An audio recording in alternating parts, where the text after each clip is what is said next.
오늘 본문에서는 엘리 가문의 내릴 심판에 대해서 하나님께서 사무엘에게 알리시고 또 그것을 알리시기 위해서 사무엘을 부르시는 장면입니다. 여기에 보면 우리가 하나님께서 사무엘아 사무엘아 부르시고 그에게 엘리 가문에게 어떤 심판을 내릴지에 대해서 사무엘에게 말씀하셨다. 하나님께서 사무엘에게 말씀하셨다라는 것은, 그리고 하나님께서 사무엘을 부르셨다라는 것은 사무엘이 이제 사명자로서 하나님의 선택을 받고 하나님의 부르심을 받은 것입니다. 그러면 하나님의 사명을 받아 하나님의 사명자로서 부름받은 사무엘의 입장에서는 이제 하나님께서 말씀하시는 그것을 세상 가운데 전해야 될 이제 의무, 책임이 그에게 맡겨진 겁니다. 우리가 사명을 받았다라고 이야기하면 무슨 어떤 권력이나 아니면 권리를 부여받은 것처럼 우리가 생각하는데, 하나님께 사명을 받았다라고 이야기하는 것은 책임과 또 해야 할 의무를 우리가 부여받은 겁니다. 그래서 권리를 주장하기보다는 하나님의 그 일에 대해서 의무와 책임에 대해서 우리가 더 무겁게 생각하고 더 중요하게 생각해야 하는 것, 그것이 사명을 받은 사명자의 자세입니다. 하나님께서는 사무엘을 부르시고 엘리 가문에게 내릴 심판에 대해서 다음과 같이 말씀하십니다. 13절 말씀에 보면요, 내가 그의 집을 영원토록 심판하겠다고 그에게 말한 것은 그가 아는 죄악 때문이니 이는 그가 자기의 아들들이 저주를 자청하되 금하지 아니하였음이니라. 우리가 잘 알듯이 하나님께서 엘리 가문에게 심판을 내리시는 이유는 그의 아들들이 제사장으로서 해서는 안 될 일, 일반 백성으로서도 잘 안 하는 일을 제사장인 사람이 그 일을 행했고, 그것이 하나님의 저주를 자청하는 일이며, 또 그 자청하는 일을 아버지인 대제사장인 엘리가 보고도 그것을 방관했다는 겁니다. 금하지 않았기 때문에 하나님께서는 엘리 가문에게 저주를 그리고 심판을 내리시기로 작정하시고 그것을 이행하시겠다는 겁니다.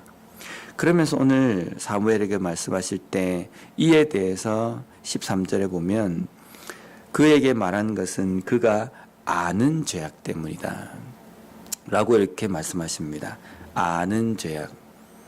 그러면 결국은 우리가 그 엘리가 아는 죄악 때문이다라고 이야기하는 것은 뭐 여러 가지로 해석이 될 수 있지만, 엘리가 알고 있음에도 불구하고 그것을 바로잡으려고 하지 않았다라고 우리가 그걸 할 수 있고, 내가 이미 그에게 알려준, 지적해준 죄악 때문이다라고 이렇게 이야기할 수 있습니다. 하나님께서는 우리가 어떤 잘못을 하거나 잘못된 길로 걸어갈 때에 분명히 하나님의 말씀을 통해서 아니면 설교를 통해서 또 이웃 다른 지체들을 통해서 우리에게 경고의 메시지를 전달해 주십니다. 그런데 그 말씀이 전달되었을 때에 우리가 그 말씀, 경고의 메시지를 어떻게 받아들이냐라는 것이 중요합니다. 때로는요, 어떻게 우리가 잘못된 부분에 대해서는 조그만 아이들의 입을 통해서 이렇게 전달이 될 때도 있습니다. 어떻게 아저씨는 어른이고 예수를 믿는데도 왜 그렇게 행동하세요? 그런 말을 하세요? 라는 말을 들을 수도 있다는 겁니다. 그러면 우리가 그 이야기를 들 때에 아이고 철없는 애의 이야기다라고 듣는 것이 아니라, 하나님께서 저 아이의 입을 통해서 나에게 하실 말씀을 하고 계시는구나 라는 것을 깨달아야 된다는 겁니다. 때때로 우리가 말씀을 읽을 때에도 보면 우리에게는 제일 먼저 내 마음 가운데 말씀이 적용되어지는 게 뭐냐면, 말씀이 딱 읽혀졌을 때에 야, 이거는 누구한테 딱 적당한 말인데 라고 느껴질 때가 있습니다. 근데 그게 다 나쁘다라고 말할 수는 없습니다. 누구에게 이게 딱 맞는 말씀인데 하나님께 딱 누구를 두고 이야기하는 것이구나, 이게 먼저 느껴지지 않습니까? 그럼 느껴지면 이건 누구에게 적용돼야 된다라고 생각하고 그 다음에 곧바로 우리가 생각을 다시 고쳐 먹어가지고, 그럼 나는 그 사람처럼 잘못한 것이 없는가, 나는 그 사람처럼 잘못된 길로 걸어가고 있지 않는가, 그것을 돌아본다고 한다면 그 말씀이 바로 곧 나에게 적용되어지는 말씀이 될 수 있다는 겁니다. 하나님께서 주시는 그 경고의 메시지 계속적으로 주실 때에 그것이 영적으로 둔해져서 깨닫지 못할 때에는 나중에 하나님께서 징계하실 때에 내가 너에게 징계를 내리는 것은 너가 아는 그 죄악 때문이니라고 말씀하신다는 겁니다. 두 번째로 이 너가 아는 그 죄악 때문이라는 것은 분명히 이것이 잘못된 것인 줄 알면서도 불구하고 그것을 바로 고치지 않는 것, 그 방관만을 하는 것, 그것 또한 죄악이라는 겁니다. 그래서 야고보서 4장 17절 말씀에 보면 그러므로 사람이 선을 행할 줄 알고도 행하지 아니하면 죄니라. 우리가 하나님 앞에 잘못한 것 하지 말라고 했는데 그것을 어기는 것도 죄가 되지만은 하나님께서 하라고 명령하신 것, 그 명령하신 것에 대해서 게으르고 나태해서 직무유기를 하고 그것을 이행하지 않는 것도 또한 하나님 앞에 죄가 된다는 겁니다. 그래서 우리는 내가 하나님 앞에 하지 말라고 했는데 하고 있는 것은 뭐가 있는지 그것을 돌아보는 것도 중요하고, 또 하나님께서 하라고 명령하셨는데 하지 않고 있는 것이 무엇인지 그것도 돌아보는 것이 중요하다는 겁니다. 자기의 아들들이 저주를 자청하되 금하지 아니하였음이니라. 엘리의 죄악입니다. 이것 때문에 하나님께서는 엘리 가문에게 심판을 내리시는데 그 심판에 대해서 14절 말씀에 보면 그러므로 내가 엘리의 집에 대하여 맹세하기를 엘리 집의 죄악은 제물로나 예물로나 영원히 속죄함을 받지 못하리라 하였노라 하셨더라. 단호하지 않습니까? 하나님의 단호하심입니다.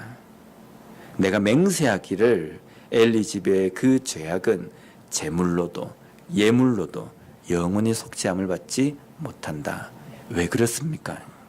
왜 하나님께서는 엘리 가문에게 내리시기로 하신 그 심판에 대해서, 또 엘리 가문이 그 엘리와 그리고 두 아들이 행한 그 죄악을 왜 용서하지 않으십니까?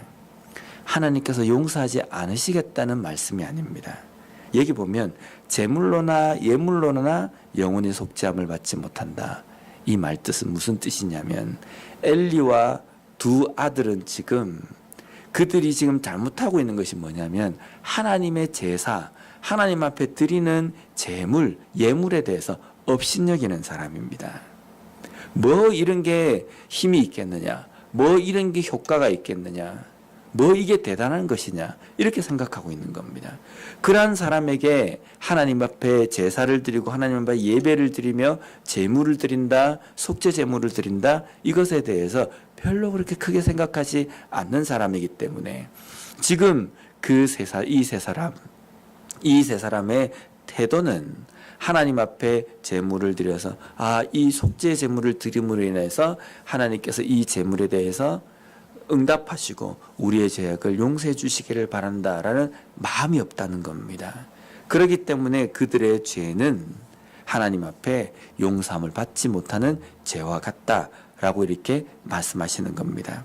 하나님의 제사를 업신여기고 하나님 앞에 드리는 예배에 대해서 마음이 실려 있지 않는 형식적인 그런 신앙생활을 하고 있는 자들에게 대한 하나님의 경고의 메시지입니다.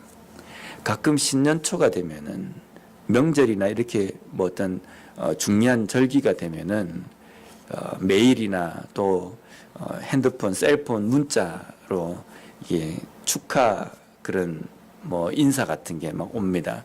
그래서 그림으로 카드가 만들어져가 오기도 하는데 되게 많이 오지 않습니까? 근데 그걸 이렇게 받으면서 문득 그런 생각이 드는 겁니다.